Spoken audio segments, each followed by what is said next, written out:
Guys, तो कैसे आप लोग। मैं रोशन स्वागत करता हूं अपने YouTube चैनल ग्रो ब्रोकिंग पे। बताना चाहूंगा गाइस कि आज हम सीखेंगे क्या। आज हम जानेंगे कि ऐसे 3 स्टॉक कौन से होंगे जो हम फ्यूचर के लिए बाय कर सकते हैं। लाइक कि हमें फ्यूचर के लॉन्ग टर्म के लिए, जैसे हम बहुत सारे लोग होते हैं जैसे कि जिनको जानना होता है कि हम फ्यूचर के लिए ऐसा क्या बाय करें कि हमें ना मतलब जो आज पैसा डाला है वो पैसा बहुत अच्छा ग्रोथ मिले, कंपाउंडिंग का इंटरेस्ट अच्छा मिले एंड लॉन्ग टर्म के लिए हमें बेनिफिट हो। लाइक 10,000 रुपए किसी ने डाले थे MRF में 1990 में डाला थे पैसे एंड 10,000 रुपए एंड आज उसका पैसा करीब 7 करोड़ रुपए का हो गया। तो ऐसा कैसे हो गया? लोग कहते हैं कि यार इतना बड़ा प्रॉफिट। बट देखो गाइस, अगर आप किसी कंपनी में पैसा डाल रहे हो ना, तो पैसा डालने के बाद आपको उसको भूलना पड़ेगा थोड़े टाइम के लिए। क्यों? क्योंकि आप अगर देखोगे कंपनी की बुरी न्यूज आ गई और हम बाहर हो जाए तो नहीं होगा, राइट। अगर आप कंपनी में पैसा डाल रहे हो, क्यों वॉरेन बफेट ने जो कंपनी जो खरीद रखी है, जिस कंपनी में पैसा इन्वेस्ट कर रखा है, क्या उन्होंने हमेशा बाहर आ गई थोड़ी सी छोटी सी कोई अलग सी न्यूज आई कि F4 में क्वार्टर F4 में जो है थोड़ा सा प्रॉफिट कम हो गया कंपनी का, लोग क्या करते हैं बेचना चालू। क्यों? क्योंकि लोगों को लगा यार प्रॉफिट कम हो गया, लॉसेस ज्यादा हो रहे हैं, तो कंपनी से सर देखो कोई कंपनी से बाहर निकल आते हैं। जब भी देखो मार्केट में जब भी आप आते हो ना, तो मार्केट में आपको एक चीज का पेशेंस रखना पड़ेगा, वो ये है कि कंपनी का जो बिजनेस है ना, वो ग्रोथ आपको लॉन्ग टर्म पे मिलता है, ना कि शॉर्ट टर्म पे।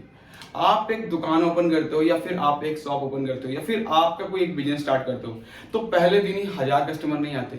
आपको उसके लिए वेट करना पड़ता है, टाइम देना पड़ता है, अपना एनर्जी देनी पड़ती है। उसके बाद जाके 2 साल बाद, 4 साल बाद, हो सके तो 5 साल बाद जाके आपको थोड़ा प्रॉफिट दिखता है। क्यों? क्योंकि बिजनेस एक दिन में कभी भी करोड़पति नहीं बनाता। अगर ऐसा है तो पता नहीं आपके पास होगा, आप इन्वेस्ट कर सकते हैं, बट बिजनेस हमेशा लॉन्ग टर्म में ही इन्वेस्ट करके आपको प्रॉफिट मिलता है। तो आप जहां पे कंपनी, शेयर बाजार कोई सट्टा मार्केट नहीं है, मैंने पहले भी इसके लिए वीडियो बनाई है। तो देखो, शेयर बाजार में जब आप अपना पैसा इन्वेस्ट करते हो, तो उनका इन्वेस्टमेंट जो होती है वो होता है आपका बिजनेस, यानी कि आप अपने एक एसेट्स में जो है पैसा डाल रहे हो कि आप उस कंपनी की हिस्सेदारी खरीद रहे हो, ना कि आप वहां पे सट्टा मार्केट कर रहे हो कि लॉटरी का टिकट निकलेगा एंड आपको प्रॉफिट होगा। वहां पे ऐसा नहीं है। वहां पे आप एक कंपनी में अपनी हिस्सेदारी खरीद रहे हो एक नॉर्मल रूप में। लाइक एक जैसे कि कंपनी है, कंपनी स्टार्ट किसी और ने करी, सीईओ फाउंडर कोई और है उसका, बट उस कंपनी में जो प्रॉफिट है, उस प्रॉफिट में अगर हमें हिस्सा लेना है तो उसके लिए हमें पैसा इन्वेस्ट करना पड़ेगा। तो बिजनेस लॉन्ग टर्म में फायदा देता है, शॉर्ट टर्म में नहीं। तो देखो गाइस, फर्स्ट आज हम जानेंगे टॉप 3 ऐसे स्टॉक्स जो कि मार्केट में लॉन्ग टर्म आने वाले टाइम पे कितना प्रॉफिट देके जाएंगे, क्या भी उनकी नेट एसेट वैल्यू है, क्या प्रमोटर कितने हैं उसमें, कितने होल्डिंग्स है, कौन किसने होल्ड कर रखा है, कौन कितने FII ने होल्ड कर रखा है, कितने परसेंट, कितना DIA ने होल्ड कर रखा है, कितना पब्लिक के पास है, कितना अभी राइट नाउ और भी चीजें होने की है, लाइक प्रमोटर के पास कितना है अभी, एंड फ्यूचर के लिए हम क्या अनुमान लेके चल सकते हैं, और अभी बाई क्यों करना चाहिए, एंड इस सेक्टर में ऐसे कौन सी ग्रोथ देखने वाली है जो फ्यूचर में प्रॉफिट देके जाए, राइट। हम सारी चीजें सीखेंगे A to Z सब चीज कि P रेशियो क्या है कंपनी का, PV रेशियो क्या है, डिविडेंड कंपनी कितना दे रही है अभी तक, लास्ट टू टाइम्स कितना डिविडेंड लास्ट टाइम अभी डिक्लेयर किया है कंपनी ने, ईच एंड एवरी तक जानेंगे। तो बस थोड़ा सा पेशेंस रखिएगा, चलते हैं, पूरी वीडियो देखिएगा। अगर देखिए वीडियो पे नया आए हो, पूरा वीडियो देखिएगा, अच्छा लगे तो लाइक एंड शेयर जरूर करिएगा, बाकी कोई नहीं, आपकी मर्जी, अगर अच्छा लगे तो करिएगा, कोई दिक्कत नहीं है, बट वीडियो देखिए, आपको नॉलेज मिले तो लाइक शेयर करिएगा, कोई दिक्कत नहीं, ठीक है। तो शुरू करते हैं पहले अपना चैनल, राइट। तो पहला शेयर है हमारा इन्फोसिस का। इन्फोसिस अभी राइट नाउ करंट प्राइस चल रहा है 1585 का, राइट। अभी करंट प्राइस है 1585 का, पी रेशियो 37.41 का। अब लोग कहते हैं कि पी रेशियो से 37.41 का है, बहुत हाई है, राइट। ये मीडियम से ऊपर का लेवल है, तो हम क्या बाई करें ना। देखो गाइस, ये फर्क नहीं पड़ता कि 37.41 है तो हम बाई करें या ना करें। क्यों? क्योंकि कंपनी ने प्रॉफिट तो जनरेट किया है ना, कंपनी प्रॉफिट जनरेट कर रही है, एंड इन्फोसिस तो हर किसी को पता है, एंड इन्फोसिस ऐसा बिजनेस IT सेक्टर का बिजनेस है। राइट नाउ कंपनी थोड़े लॉसेस में है, थोड़े शेयर गिर गया है, वरना अदरवाइज कंपनी का शेयर 1800 के आसपास चल रहा था, अभी 1700 चल रहा था, फिर 1600 हो गया, फिर मार्केट का प्राइस और नीचे गिरा और 1585 हो गया। Q4 के रिजल्ट, जो अभी Q1 के जो रिजल्ट आए हैं उसमें थोड़ा सा मार्केट डिप गई है, कोई इशू नहीं है। मार्केट में भी IT सेक्टर में हर एक सेक्टर, जो IT सेक्टर का जो शेयर, जितने भी शेयर्स हैं सारे के सारे अभी डिप में गए हुए हैं, कोई भी मार्केट का शेयर ऊपर टॉप पे अभी नहीं आ रहा। क्यों? क्योंकि थोड़ा सा भी लॉसेस चल रहे हैं मार्केट में, डोज भी गिरा हुआ है, तो दैट्स वाई कि थोड़ा सा टाइम लग रहा है, कोई दिक्कत नहीं वाली। IT सेक्टर की आगे आने वाली 2025 2030 ये सारा जो सेक्टर है ना, ये पूरा IT का ही है, और कोई सेक्टर ग्रो करे ना करे, बट IT जरूर ग्रो करेगा। अभी जब कोविड आया था, तब उस समय पे आपको कोविड के समय पे आपको पूरा मार्केट डाउन गया था। आप मेटल ले लो, स्टील ले लो, एंड उसके बाद आप कुछ भी मेटल स्टील ले लो, एंड बिल्डिंग मटेरियल ले लो, सीमेंट ले लो, हर एक किसी की मार्केट लोएस्ट में थी। बट ये सेक्टर आपको तब भी ग्रोथ में दिख रहा था। क्यों? क्योंकि मार्केट जो बिजनेस है वो ऑनलाइन आ रहे हैं, लोगों का प्रॉफिट हो रहा है, लोग अपने जो पैसे जो इन्वेस्ट किया उन्होंने उससे प्रॉफिट मिलता है। यानी कि एक बंदे ने एक दुकान ओपन करी ऑफलाइन, कोविड-19 के कारण कंपनी का लॉकडाउन हुआ एंड कंपनी ओपन नहीं हो पा रही, देन जो शॉप ओपन किया था वो ओपन नहीं हो पा रहा, देन हम सेल नहीं कर पा रहे। बट जो ऑनलाइन गए उन्होंने प्रॉफिट जनरेट किया। बिकॉज क्योंकि जो आईटी सेक्टर्स थी उन्होंने उसका वेबसाइट बना के दिया, वेबसाइट से लोगों ने अपने एड स्टार्ट किए, एड स्टार्ट करके पैसा कमाया, प्रॉफिट आया, एंड उसके बाद कंपनी को प्रॉफिट हुआ। तो यहाँ पे ऑफलाइन मार्केट का पूरा काम खत्म हो गया था एंड ऑनलाइन मार्केट चल रही थी। राइट नाउ वही होगा इन्फोसिस अभी तो हमारा 1585 चल रहा है, मार्केट का सबसे 52 वीक के लो के आसपास चल रहा है शेयर। अगर आप इसे बाय कर दो ना, फर्स्ट थिंग मैं आपको एनालिसिस करके बता रहा हूं, बट आप अपनी एनालिसिस भी खुद से करेंगे, उसके बाद आप पैसा इन्वेस्ट करेंगे, उससे पहले इन्वेस्ट ना करें, कृपया करिए। राइट, तो देखो इन्फोसिस 1585 का है अभी right now, and P ratio 37.41 का। तो देखो पी रेशियो भी मिड में चल रहा है, मीडियम में। अगर हम जैसे मान भी चलते हैं कि जब हमारा 5 से लेकर के 15 तक का पी रेशियो होता है तो स्मॉल होता है, एंड जब उससे ऊपर होता है तो मीडियम में चलता है 15 से लेकर के 25, एंड उससे ऊपर होता है तो लार्ज का अपना जाता है, उससे ऊपर बहुत हाई हो जाता है।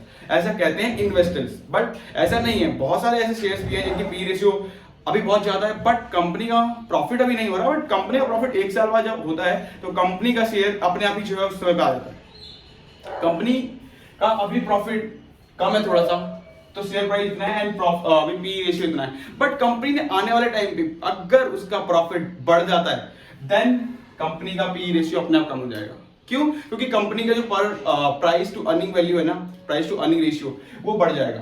राइट, क्योंकि कंपनी का जैसे प्रॉफिट होगा अपने आप प्राइस टू अर्निंग रेशियो जो है इसका जो वैल्यू है वो कम हो जाएगी। तो डिपेंड नहीं करता, पी रेशियो हर जगह वैलिड नहीं है। आप एक ऐसा नहीं मान सकते कि अगर जैसे कि मान लो अभी आप देखोगे तो नाइका, अभी नाइका कंपनी गिरनी चाहिए, नाइका ऊपर उठी हुई है, पर लेकिन कोई दिक्कत नहीं है। आप डिपेंड करता है कि क्यों उठी हुई है, प्रमोटर क्या है, होल्डिंग क्या है, सारी चीजें ये एनालिसिस करके आपको समझ में आएगा। तो कोई दिक्कत नहीं है। देखो मैंने बताया आपको 1585 का प्राइस रहेगा, करंट मार्केट प्राइस से बाय कर सकते हो, कोई दिक्कत नहीं। अगर वेट करना चाहो तो 1550 भी आता है, तो देन आप बाय कर सकते हो। इट्स अ बेस्ट अपॉर्चुनिटी, तब और अच्छा रहेगा कि आपको 35 रुपए और सस्ता मिल सकता है।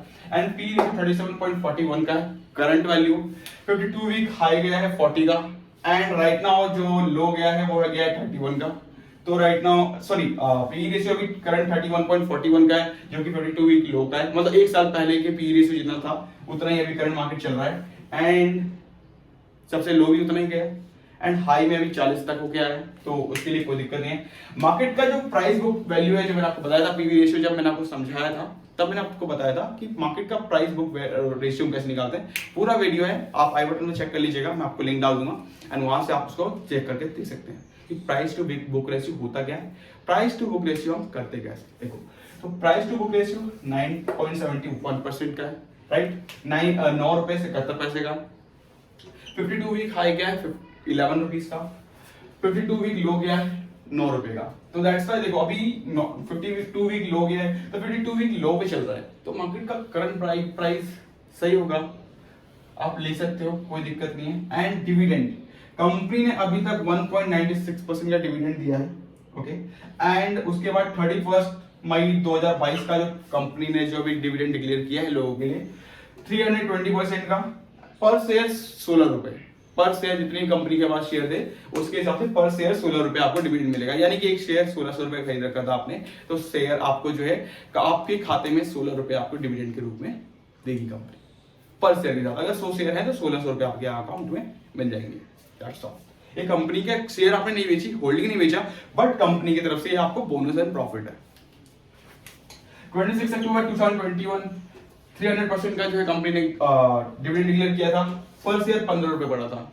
एवरी पर्सन को 15 रुपए मिले थे पर शेयर के हिसाब से, यानी कि कंपनी का शेयर 1400 रुपए या 1500 रुपए 1600 रुपए जिस भाव भी किसी भी पर्सन ने खरीदा होगा, उसके बाद उन्होंने होल्डिंग करके रख रखे होंगे, और जितने शेयर होंगे उनके पास, जैसे कि मान लो अगर 1000 शेयर थे तो 15 रुपए के हिसाब से 15,000 रुपए उनके अकाउंट में आएंगे, बट कंपनी की होल्डिंग उनके पास ही रहेगी एंड कंपनी का शेयर नहीं बिकेगा। 15,000 रुपए उसको एडिशनल में बोनस मिलेगा कंपनी की तरफ से, क्योंकि उनका पैसा यहाँ पे इन्वेस्ट है। बाकी कंपनी को प्रॉफिट हुआ है, कंपनी ने अपने शेयर प्राइस को नहीं बढ़ाया, बट कंपनी ने डिविडेंड दिया अपने शेयर को, अपने शेयर होल्डर्स को डिविडेंड दिया, कंपनी ने अपने शेयर प्राइस को नहीं इंक्रीज किया। तो आपको यहाँ प्रॉफिट नहीं मिल रहा है, बट यहाँ प्रॉफिट मिल रहा है। ये होता है डिविडेंड की असली वैल्यू, कि आपको जहां पे आपने शेयर खरीदा है आपका वहां लॉस भी चल रहा है, बट कंपनी आपको प्रॉफिट तब भी निकाल के दे रही है डिविडेंड दे करके। आपको इसका कोई जरूरत ही नहीं है।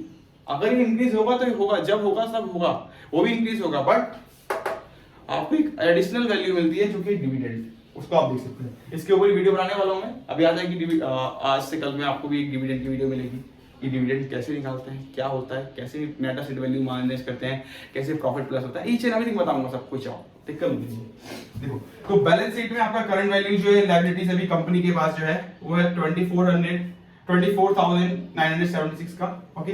करंट लायबिलिटीज जो है कंपनी की, एंड टोटल लायबिलिटीज जो है कंपनी की 98,417 का।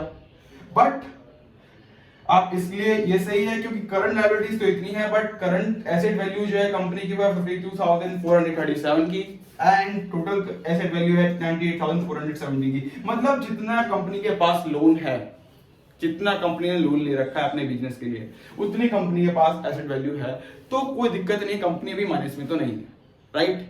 कंपनी अपने प्रॉफिट के ऊपर भी नहीं है, बट माइनस में भी नहीं है। कंपनी की जितनी एसेट्स है कंपनी के पास, उतना भी उसके पास लोन है। जितना लोन है कंपनी के पास, जितना उधार है, उतना कंपनी के पास उसकी नेट एसेट है। बट करंट के हिसाब से कंपनी के पास ज्यादा नेट एसेट वैल्यू है। कंपनी के पास अभी 24,976 का जो है लायबिलिटीज है, इतनी लायबिलिटीज है कंपनी के पास, बट कंपनी ने उससे दोगुना अमाउंट एक प्रॉफिट कर रखा है, एंड प्रॉफिट करके करंट एसेट वैल्यू भी 52,437 का चल रहा है कंपनी का।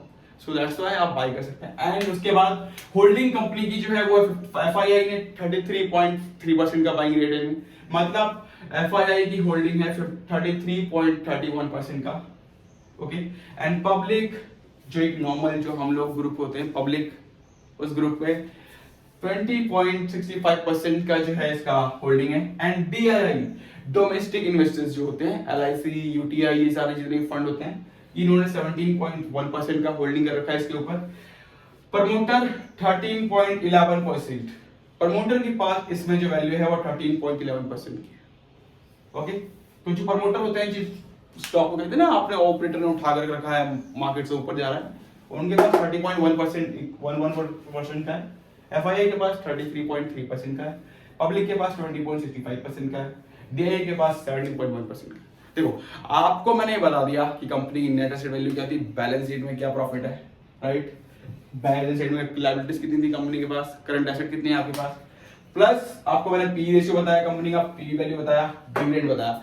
बट मैं आपको दोबारा ये कहूंगा कि पहले आप खुद से जाएं, एनालिसिस करें, उसके बाद इन्वेस्ट करें। आप चलते हैं सेकंड शेयर पे, जो कि हमारा होगा, हाय गाइस, तो सेकंड शेयर हमारा रहेगा टेक महिंद्रा का। टेक महिंद्रा की क्या नेट एसेट वैल्यू है, क्या बैलेंस शीट है, क्या पी रेशियो है, क्या पीवी वैल्यू है, क्या डिविडेंड है कंपनी दे रही है अभी तक, सारी चीजें एनालिसिस करेंगे। तो देखो गाइस, जानते दोबारा से कि कंपनी का टेक महिंद्रा का प्राइस क्या चल रहा है, 1306 रुपीज का, 1306 रुपए का प्राइस चल रहा है। ये बहुत पहले था, 2021 के आसपास आप चेक करोगे जा करके, तब मार्केट का प्राइस 1000 था। 10 जुलाई के आसपास मार्केट का प्राइस 1200 रुपए के आसपास आ गया था, 1300 के आसपास। तो अराउंड मार्केट 52 वीक के लो पे चल रही है अभी राइट नाउ, तो आपको ये देखने को मिल रहा है। अदरवाइज मार्केट का हाईएस्ट देखोगे तो 1851 के आसपास को मार्केट टच करके आया है, राइट। तो देखो, टेक महिंद्रा का करंट प्राइस है 1306 का, एंड पी रेशियो जो रहेगा इसका वो रहेगा 25.08% का। अब भी जो करंट मार्केट में चल रहा है वो 25.08% का चल रहा है।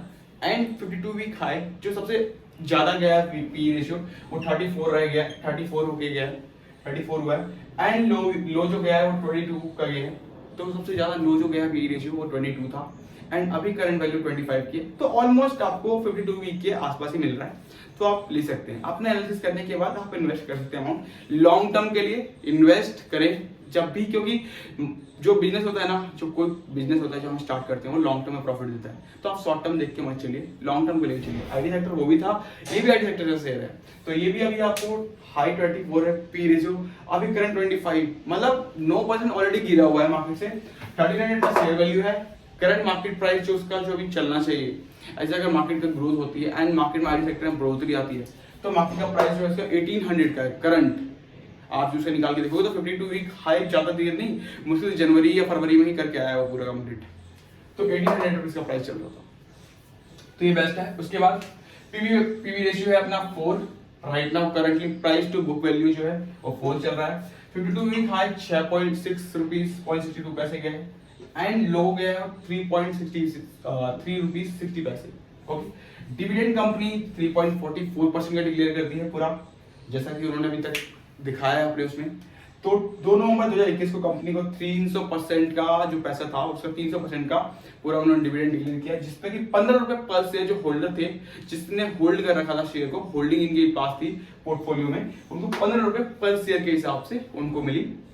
पर शेयर 15 रुपए का हिसाब मिला, लाइक 1300 रुपए या 1000 रुपए जो शेयर बाय किया था उसके ऊपर 15 रुपए के हिसाब से पर शेयर पे आपको प्रॉफिट मिलता है। मतलब 1000 शेयर बाय करके रखेंगे तो 15,000 रुपए आपके खाते में विदाउट एनी सेल होल्डिंग।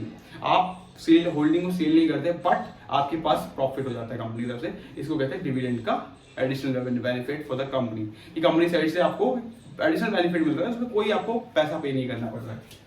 23 जुलाई 2022 को कंपनी 300% का दोबारा से डिक्लेयर किया है उसने लास्ट टाइम, उससे पहले 50 रुपीज पर शेयर वहां भी पड़ा है। तो कंपनी को देखो, पहली बात कंपनी ने 23 जुलाई को दिया 15 रुपए पर शेयर, 15,000 रुपए हो गए। जब 1000 शेयर है हमारे पास 15,000 रुपए हो गए। 3 महीने बाद 4 महीने बाद कंपनी ने दोबारा से 15 रुपए पर शेयर का डिविडेंड कंपनी ने डिक्लेयर किया। कितना हो गया?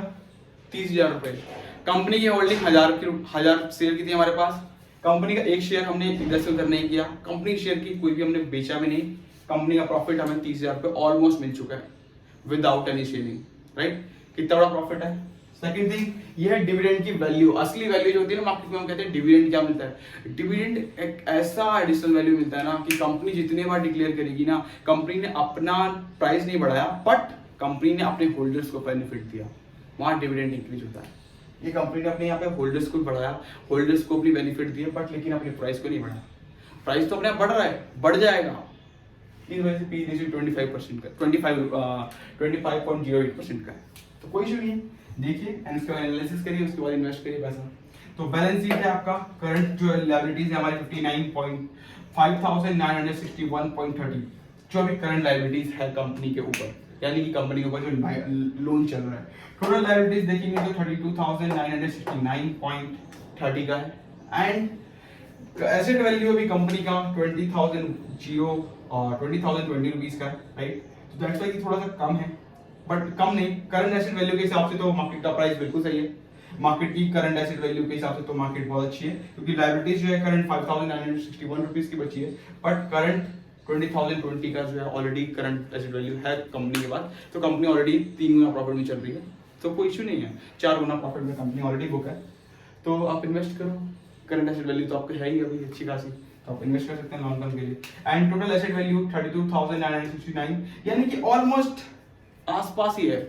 मतलब अगर देखो तो total liabilities and current value को जो एसेट को मिलाते हैं तो ऑलमोस्ट हमारा पूरा बराबर ही मिलता है। बट करंट के हिसाब से देखेंगे तो हमारी करंट एसेट वैल्यू जो है वो ज्यादा है मुकाबले लोन की। तो कंपनी को लोन नहीं है, ज्यादा एसेट वैल्यू है, मतलब कंपनी प्रॉफिट ही कर रही है, कंपनी के पास लॉस के है नहीं। मतलब कंपनी के पास ऑलरेडी पैसा इतना है कि कंपनी मार्केट में और भी डाल सकती है एंड प्रॉफिट बुक कर सकती है, उनको लोन लेने की जरूरत नहीं पड़ रही है। थर्ड, होल्डिंग किसी के पास कितनी है? तो एफआईआई के पास यहाँ पे 34.26%, यानी कि जो फॉरेन इन्वेस्टर्स हैं उन्होंने यहाँ पे 34.26% का पूरा होल्ड ले रखा है पूरे शेयर्स में एंड कंपनी के शेयर्स में। पब्लिक के पास 12.25% का है, जो नॉर्मल एक जो आम जनता होती है, रिटेल इन्वेस्टर्स होते हैं, उन्होंने 12.25% की होल्डिंग है की।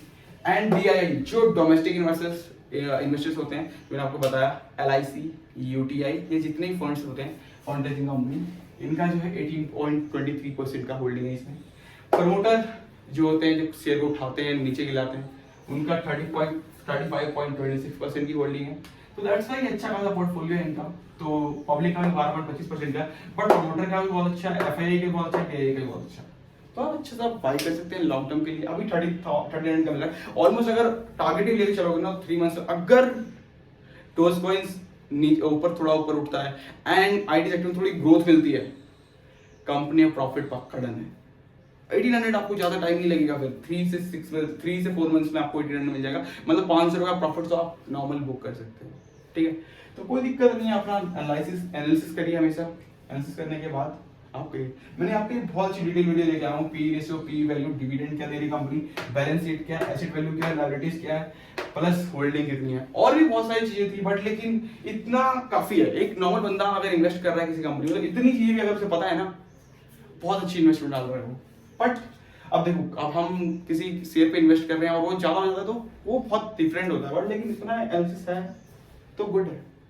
अगर हम इतना करके भी चलेंगे, अगर इन्वेस्ट में करते हैं तो बहुत अच्छा एक प्रॉफिट बुक कर सकते हैं लाइफ में, राइट। तो थर्ड शेयर देखेंगे HDFC बैंक, जो भी बहुत ज्यादा सुर्खियों में, और उसके रिगार्डिंग हर किसी को जानना है कि क्या हम इन्वेस्ट कर सकते हैं, क्या इन्वेस्ट नहीं कर सकते। तो थर्ड शेयर जो रहेगा वो रहेगा HDFC का। तो HDFC में क्या अभी करंट प्राइस चल रहा है, क्या नेट एसेट वैल्यू है, क्या फ्यूचर की अभी कितनी कंपनी पे लायबिलिटीज है, क्या करंट का नेट एसेट वैल्यू है कंपनी के पास, एंड कंपनी का बैलेंस शीट क्या चल रहा है, उसके बाद पी रेशियो क्या कंपनी की, पी वैल्यू क्या है, मार्केट इतना गिरा क्यों, और मार्केट में इतनी बढ़ोतरी क्या देखने को मिल सकती है, कितना टारगेट प्राइस मांग के चल सकते हैं, कितना टारगेट प्राइस होना चाहिए एग्जैक्ट वैल्यू पे, और कंपनी कितना डिविडेंड दे रही है, सारा कुछ जानेंगे डिटेल्स में। तो चलते हैं ब्लैक बोर्ड पे। देखिए HDFC का करंट प्राइस चल रहा है 1355 का, राइट। मार्केट प्राइस उसके हिसाब से अगर देखा जाए तो 1800 छू करके आया अभी, राइट नाउ 1700 1800। तो देखो करंट मार्केट प्राइस 1355 का है। 52 वीक अगर 52 वीक का लो अगर उठा के देखोगे प्राइस तो 1291 रुपीज का है। तो अगर देखो मार्केट में वेट करना चाहो तो वेट कर सकते हो, मार्केट का ब्रेकडाउन अगर नीचे मिलता है तो 1300 के आसपास बाई कर सकते हो, और अगर नहीं मिलता है तो मैं कहता हूँ कि करंट प्राइस से बाई कर लो, बिकॉज कंपनी लॉस में नहीं जा रही, कंपनी प्रॉफिट में ही होगी। बट वो थोड़ा सा भी मर्जर के रिगार्डिंग जो न्यूज आई थी उसके कारण बहुत ऊपर आ गया था, प्लस मार्केट में भी थोड़ा सा लोएस्ट डाउन चल रहा है, निफ्टी भी गिरा हुआ है ऑलमोस्ट, तो थोड़ा सा इसमें नीचे भी है।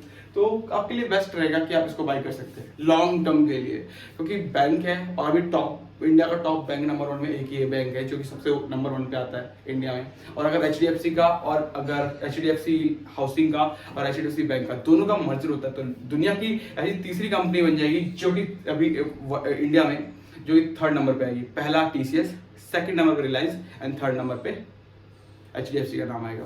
फर्स्ट तो देखो पी रेशियो कंपनी का 21.42% का करंट जो चल रहा है, एंड हाई जो गया है 29% का गया है, एंड लो जो गया है वो 20 का गया है। तो ऑलमोस्ट मतलब कि आपको बाय करने के कगार पे है, आप बाय कर सकते हो, क्योंकि पी रेशियो अभी भी नीचे ही है, जितना 20 लो होकर गया है 8 मार्च के आसपास, वो अभी आपको 21.42 पे मिल रहा है।